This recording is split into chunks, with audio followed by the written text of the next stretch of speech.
bonjour, j'espère que vous allez bien. J'ai pris des notes, on va vous dire ça comme ça vient un peu. Le quartier, pourquoi le quartier du plateau Mont-Royal à Montréal? Parce que, je ne sais pas si c'est encore le cas, mais il y a quelques années, c'était considéré comme un des quartiers les plus hauts en Amérique du Nord. C'est le quartier branché de Montréal. Ça a beaucoup changé par rapport à mon époque à moi. Mon époque à moi, c'est de 1954 à 1972. C'est là où j'ai eu une belle enfance, une enfance heureuse, dans une famille très, très, très prolétarienne. Pas du tout riche. On a été bien nourris, bien logés, bien habillés, mais sans superflu. C'était heureux pareil. 54, c'était après la guerre, donc c'était dans le baby boom. Alors, il y avait beaucoup d'enfants de mon âge dans mon quartier. Alors, c'est pas les amis qui manquaient. C'est pas les gangs qui manquaient. On a beaucoup joué à l'extérieur. Actuellement, le plateau Mont-Royal, c'est considéré aussi comme un haut lieu de la danse en Amérique du Nord. Quelque part, c'est là que ça se passe, en Amérique du Nord, la danse. Même en tango argentin, c'est vraiment une plaque tournante du tango argentin en Amérique du Nord. Pour une si petite capitale, peut-être entre 1 et 2 millions d'habitants, Montréal, tu peux danser le tango argentin tous les soirs de week-end, tu as 2, 3, 4 places où tu peux t'exécuter. Alors c'est très fort, le tango argentin à Montréal est très fort. Montréal, c'est la métropole du Québec. Avant, c'était la métropole du Canada. Maintenant, ça a été détrôné par Toronto. Montréal est une belle petite grosse ville, si vous voulez. Je pense qu'au niveau international, elle se tient au niveau, là, à la moyenne des grandes villes de la planète. Si je regarde, par exemple, si je compare avec ce que je vois, moi, sur YouTube à propos des capitales extérieures, je suis un fan d'Échappée Belle. Beaucoup de séries aussi qui parlent de voyage, alors ça m'intéresse beaucoup. J'en vois de façon industrielle. Aujourd'hui, le quartier du plateau Mont-Royal, c'est un des quartiers les plus chers à Montréal, ce qui fait que je ne pourrais plus retourner dans mon village natal. Le marché immobilier m'a éjecté de mon quartier. À l'époque où moi j'y étais, j'ai passé les 18 premières années de ma vie là. À l'époque où j'y étais, c'était un quartier très, très ouvrier, ou de petits commerçants, de petits travailleurs autonomes. Mon père a toujours été travailleur autonome.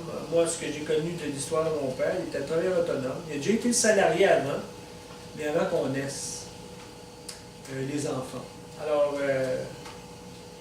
mon père, avant que ce ne soit acquis par les services publics, moi, je l'ai connu comme faisant le transport des personnes handicapées à Montréal. Alors, lui, mon père avait des taxis. Il se servait aussi de ses taxis quand il n'était pas loué. À l'époque, c'était loué les taxis, remarqué aujourd'hui aussi, mais à l'époque, c'était 60-40. Alors, le propriétaire du taxi avait 60% et le chauffeur avait 40% de ses gains. Donc, les taxis servaient aussi à faire le transport des personnes handicapées. Ils engageaient aussi d'autres messieurs qui, avec leur automobile, allaient chercher des gens handicapés chez elles, des personnes handicapées chez elles, et puis qui les amenaient à des activités. Mon père a été très impliqué socialement aussi. Il a créé une ligue de quilles pour handicapés. Son geste était très détaché, hein, il n'y avait aucun profit lié à tirer de ça. Il était juste une personne impliquée socialement. J'aime beaucoup cet aspect-là de mon père. Ma mère aussi était impliquée socialement. C'est la raison pourquoi je suis aussi impliqué socialement que mon frère et ma soeur le sont aussi. Le plateau de mon enfance, comme je vous disais, c'est un quartier ouvrier, très populaire, très populeux aussi. Comme je vous dis aussi à l'époque, c'était le baby boom. J'ai fait toutes mes études primaires dans ce quartier-là. Alors, pour celles et ceux qui connaissent un petit peu la place, j'ai été à l'école Paul Bruchézy pour les 3 premières années de ma scolarité, alors de la première à la 3e année. Ensuite, on a traversé le bord de la clôture, parce qu'à l'époque, les 2 cours des 2 écoles étaient mitoyennes. Donc, en traversant l'autre côté, j'aboutissais à l'école secondaire Saint-Stanislas. J'ai fait de la 4e à la 7e année là. Saint-Stan, l'école secondaire Saint-Stanislas, ça ne pas confondre avec le collège Stanislas, qui est un collège privé que j'ai su, alors que j'étais presque jeune adulte, par des gens qui avaient été à Saint-Stan, le collège privé. C'est ça, le Saint-Stan a déménagé à un moment donné, ça a été au coin de Saint-Dominique et puis Laurier. Alors j'ai été là, puis j'ai terminé en faisant mon secondaire 5, qui était à l'époque une 12e année, à l'école Lionel Gouaix annexe. Et puis au mois de février de cette année-là, l'école a passé au feu. Ce qui fait que pendant un mois, on n'a pas eu de classe du tout. Heureusement, c'était une année où qui ne regroupait que des gens qui n'étaient pas décidés à savoir où ils voulaient aller au niveau collégial. Ça a été la plus belle année académique de mon enfance parce que ils nous en mettaient plein la vue. C'est là où j'ai appris les connaissances qui m'ont permis d'être capable de lire un journal, les sections économiques d'un journal, par exemple. Au niveau historique, là, ça a beaucoup aidé aussi à la compréhension de la politique internationale. J'ai vraiment aimé cette année-là, moi.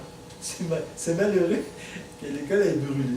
Ce qui fait que ça a brûlé au mois de février, mars, donc on était plus, il restait avril, mai, juin. Pour les 3 derniers mois, on s'est retrouvés à partager une école qui était sur la rue Sherbrooke, au coin de Jean-Saint-André. On allait à l'école que l'après-midi, donc de 2h à peu près à 6h, 7h. C'était à côté du parc La Fontaine, alors on a passé beaucoup de temps au parc La Fontaine plutôt qu'être dans les cours. Mais j'ai quand même eu mon diplôme et je suis rentré au cégep par la suite à faire bibliotechnique. La maison de ma prime enfance, de 0 à 3 ans, se situe encore, elle existe encore, sur la rue de la Naudière, côté est, entre Guilford et Mont-Royal. C'était une maison qui appartenait aux frères à mon père, à mon oncle. Alors, mon oncle habitait en bas, dans le logement en bas. Nous, on était au 2e, sur un côté, parce que le 2e étage était divisé en 2 logements. Sur un côté, c'était nous. De l'autre côté, c'était ma grand-mère paternelle, donc la mère de mon oncle qui possédait la maison, la mère de mon père. Au 3e étage, c'était la même chose, il y avait 2 logements. C'était les 2 filles aînées de mon oncle en bas. Donc, c'était vraiment une maison familiale. C'était merveilleux, cette époque-là.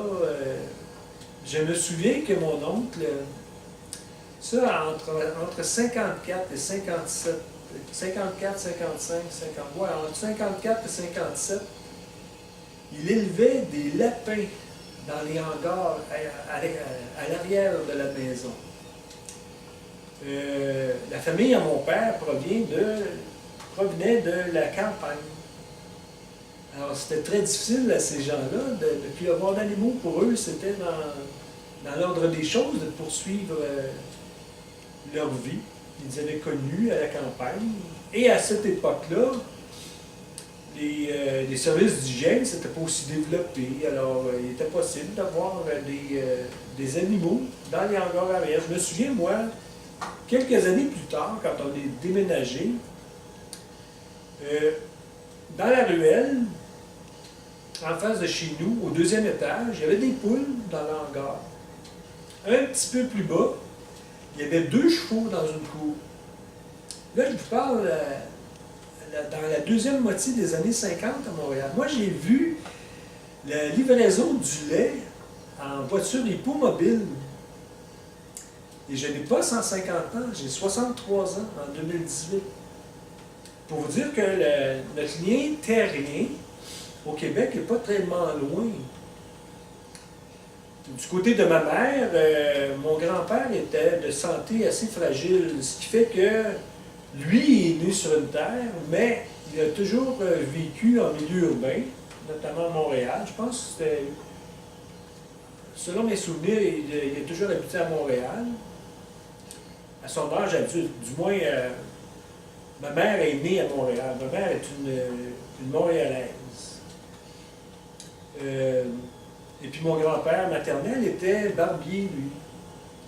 Il faisait des coupes de cheveux à 10 sous.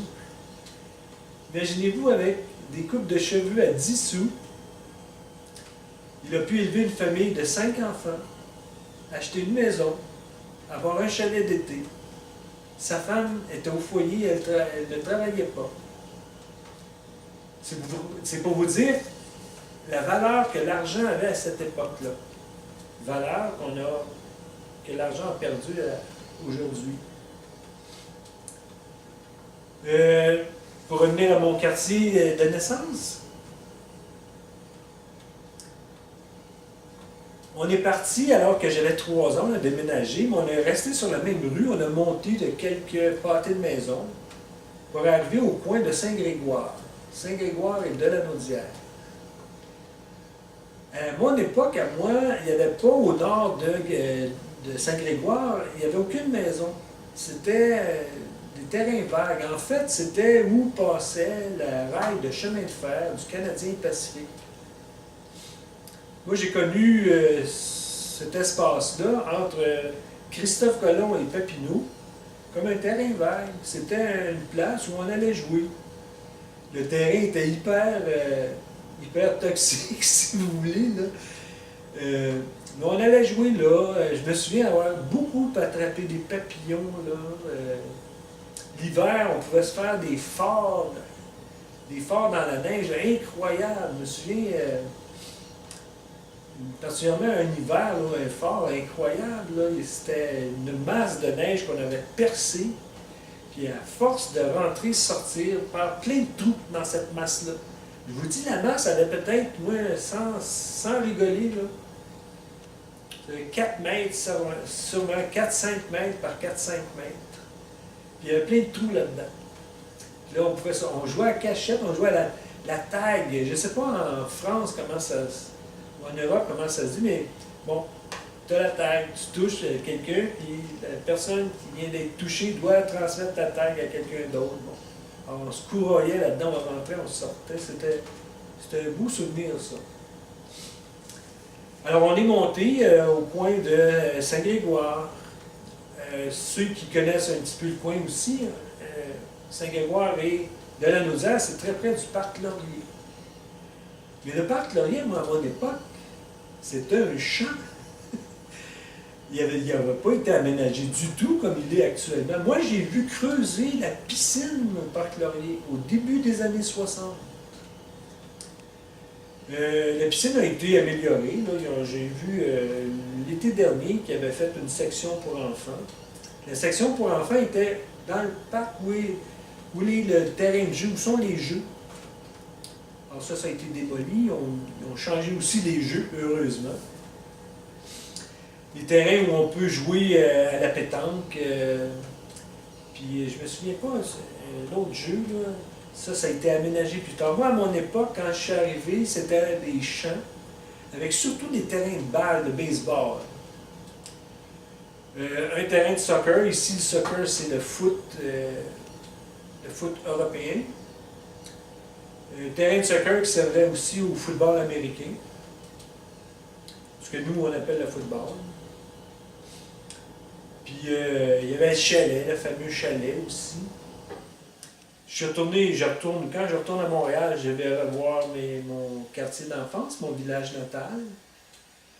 La majorité des arbres qui existent encore dans le parc La Fontaine étaient là quand j'étais jeune. Certains étaient pas mal plus petits, étaient des chicots qui venaient de planter, mais ils étaient tous, même les vieux étaient là, les vieux qui sont proches de Brébeuf et Laurier.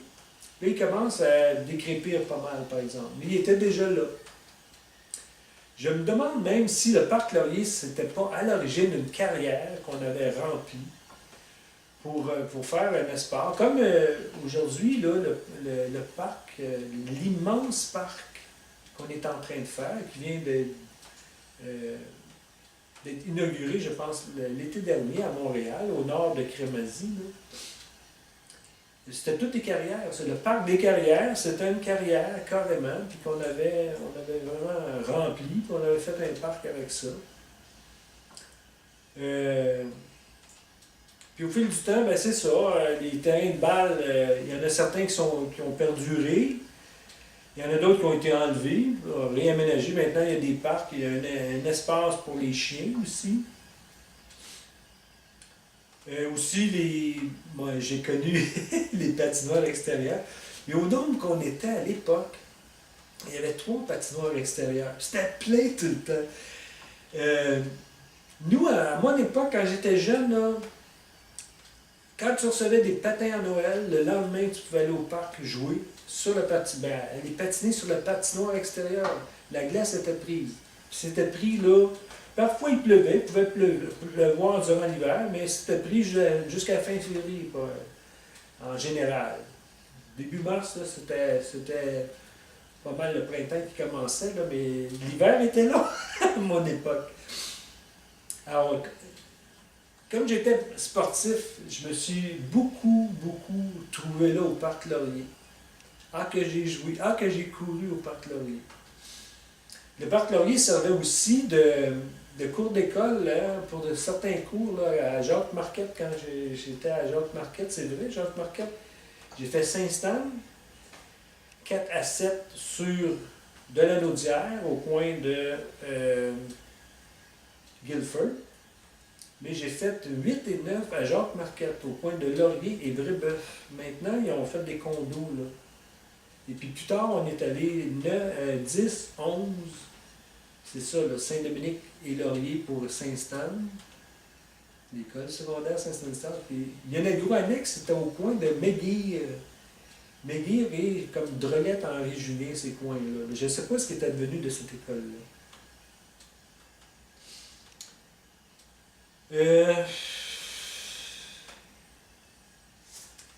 Les jeux de ma jeunesse, à l'école, c'était le ballon chasseur puis c'était le drapeau.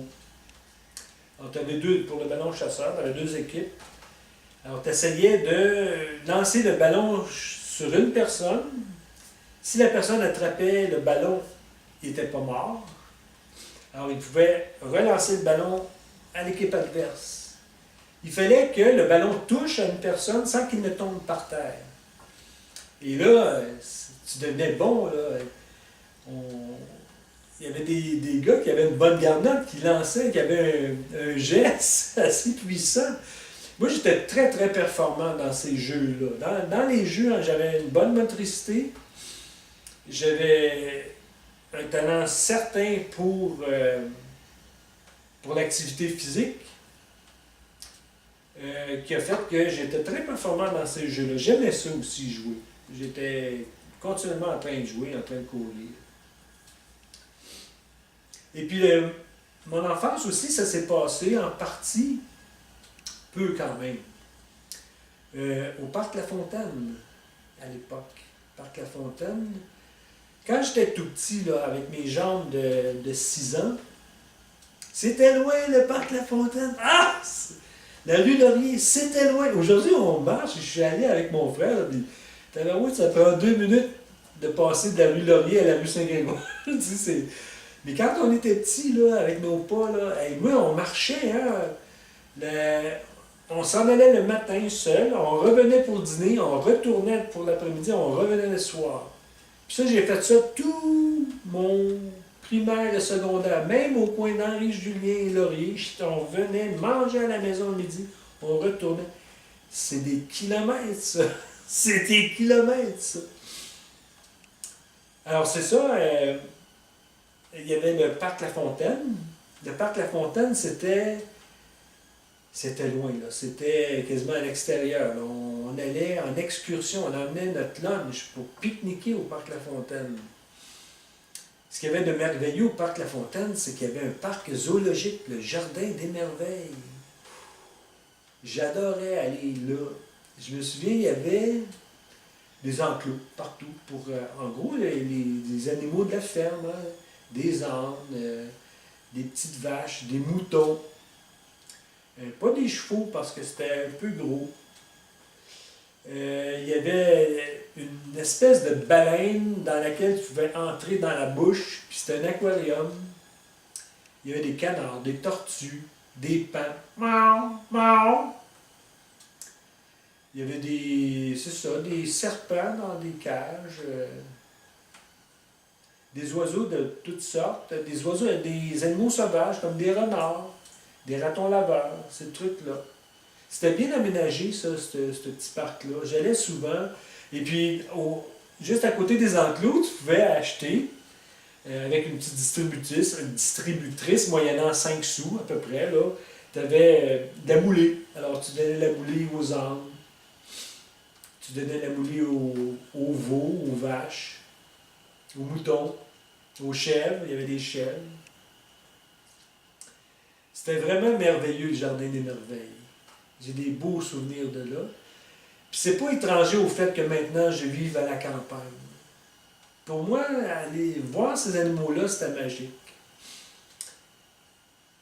C'était exotique, hein? On n'avait pas ça.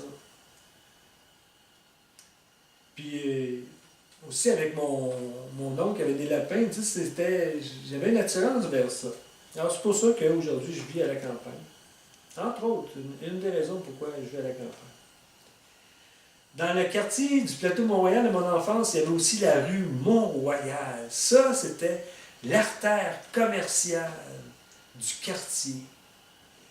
C'est sûr que c'était un quartier ouvrier, donc tu n'avais pas des boutiques haut de gamme. Le nec plus ultra, c'était Reitmans qui était là. Donc c'était pour des madames très très petites bourgeoises. Tu avais des 5, 10, 15, des 5, 10, 15 aujourd'hui, ce serait le Dollarama. Mais c'était plus spécifique. Il y avait vraiment des produits spécifiques aux 5, 10, 15. Tu avais le Dominion. Dominion, c'est devenu IGA par la suite. Aujourd'hui, je pense que c'est Loblaws qui a ça, qui est une compagnie ontarienne. Le premier Jean Coutu a été construit sur la rue Mont-Royal, entre Garnier et Delanaudière, côté sud. Moi, j'ai vu ça. Il y avait des quincailleries, des bijouteries, des trucs où on pouvait acheter je pense, des articles pour dessiner. Quand on allait là, c'était, on allait magasiner sur la rue Mont-Royal. Ensuite, il y a eu des centres d'achat dans les années 60, mi-années 60, les centres d'achat ont commencé à exister. Alors là, on a un petit peu quitté la rue Mont-Royal. Ma mère, elle préférait aller magasiner dans ces endroits-là. Mais il y a aussi un endroit sur le plateau Mont-Royal de mon enfance dont on n'entend jamais parler, c'est la salle paroissiale Saint-Stanislas. Ça, c'était sur le côté nord, sur la rue Laurier, entre Garnier et Delanaudière. Il y a un gros building là. À la salle paroissiale Saint-Stanislas, il y avait du cinéma, il y avait une salle de spectacle. Je ne sais pas si ça existe encore. Dans le sous-sol de cette salle-là, il y avait la Goutte. C'était une clinique médicale. Je me suis fait vacciner, j'ai reçu mes vaccins pour les maladies infantiles, là. Ça sentait l'éther. Mais la salle paroissiale Saint-Stanislas, elle servait pour le cinéma. Les fins de semaine, samedi, dimanche, il y avait du cinéma pour les jeunes que nous étions. Alors, ça coûtait 25 sous. Il y avait un line-up, il y avait une queue, une file à l'entrée. La file, elle partait de la porte, puis elle allait vers Garnier, puis ça montait. Puis si vous connaissez le coin, là, on allait parfois plus haut que la ruelle sur la rue Garnier. Ça, je suis allé là souvent au cinéma, là. J'ai vu beaucoup de films, là.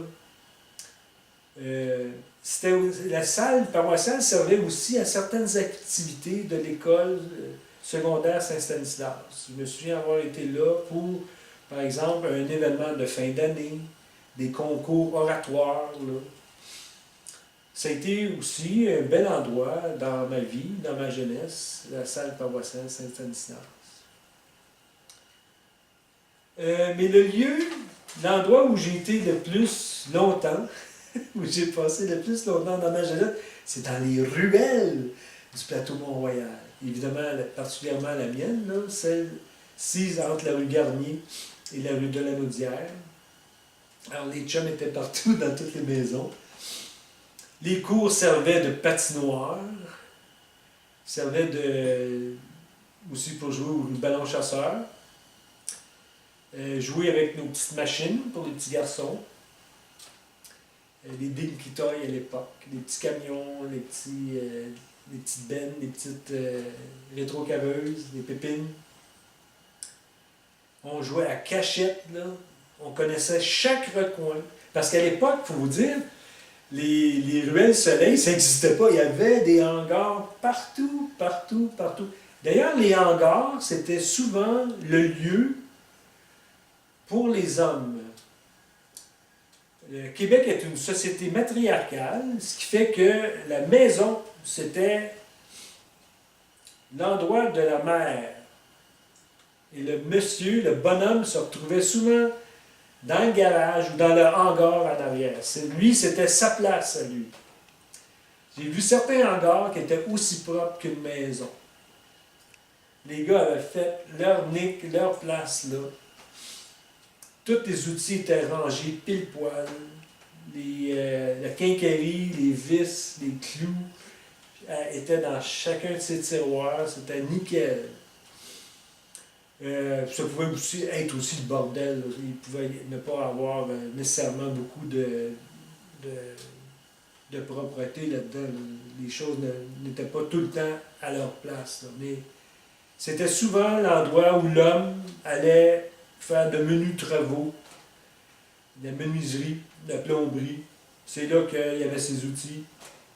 Et c'est là qu'il était roi. La femme n'entrait pas là. C'était la place de l'homme. Il y avait là où les tavernes. Au Québec, il y avait des tavernes. Les tavernes, c'était des endroits où seuls les hommes pouvaient aller. Nous, sur le quartier du plateau Mont-Royal, il n'y en avait pas de taverne. C'était plus dans le quartier Hochelaga-Maisonneuve, tu avais une taverne quasiment à tous les coins de rue. Là. Mais moi, les tavernes de mon enfance, j'ai jamais connu ça. Mais les hangars, j'ai connu ça.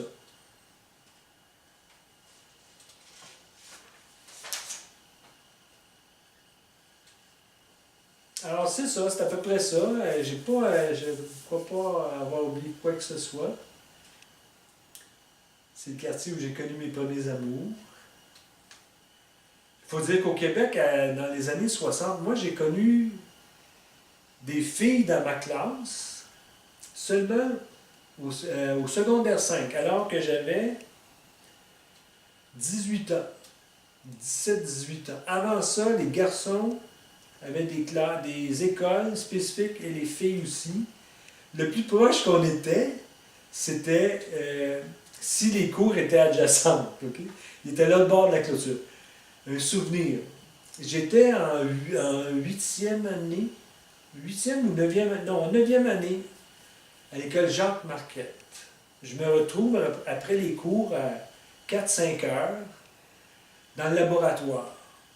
Et puis là, il y a quelqu'un qui vient nous dire « Hey, Il y a une exposition scientifique à l'école Stella Maris. Ça se trouvait, je pense, sur Rosemont, puis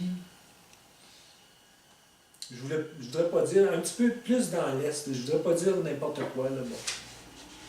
Alors, je me suis retrouvé à l'école, à aller à l'école Stella Maris voir l'exposition scientifique. Quelle ne fut pas ma surprise? C'était une école de filles. Elles étaient belles, les filles. Oh, Monique, comme nous étions, à 13-14 ans. C'est un choc, ça, monsieur. C'est un choc en tabarouette. C'était peut-être une bonne chose que les filles soient séparées des garçons à cette époque-là. Mais oh, quel coup au cœur! Quelle belle fille! C'était intéressant l'exposition aussi, mais voyez-vous, le souvenir que j'en ai, moi, c'était les filles. C'était mon premier contact avec un paquet d'adolescentes comme ça. Alors voici, c'est beau pour clôturer cette vidéo-là. Alors, j'espère que ça vous a un petit peu renseigné sur les quartiers du plateau Mont-Royal de l'année 1954 à 1972 par un gars du coin. Mon accent, pour ceux qui s'intéressent aux accents, c'est full pin Montréal. L'accent montréalais, moi, pour l'avoir comparé, j'aime la linguistique. Il y a beaucoup de sacre là-dedans, beaucoup de mots anglais. Alors que le parler extérieur de Montréal, surtout dans les zones francophones, tu as beaucoup moins de mots anglophones et tu as beaucoup moins de sacre. Surtout à mon époque quand j'étais jeune. Aujourd'hui, c'est un petit peu changé à cause de la télé qui a un petit peu planifié, si vous voulez, le niveau de langage. Et puis, étant donné que la religion a pris le bord, ben, ça sacre autant en région qu'à Montréal. Alors, là-dessus, merci de m'avoir écouté. Ça a été un plaisir de vous parler. À bientôt, j'espère. Bye.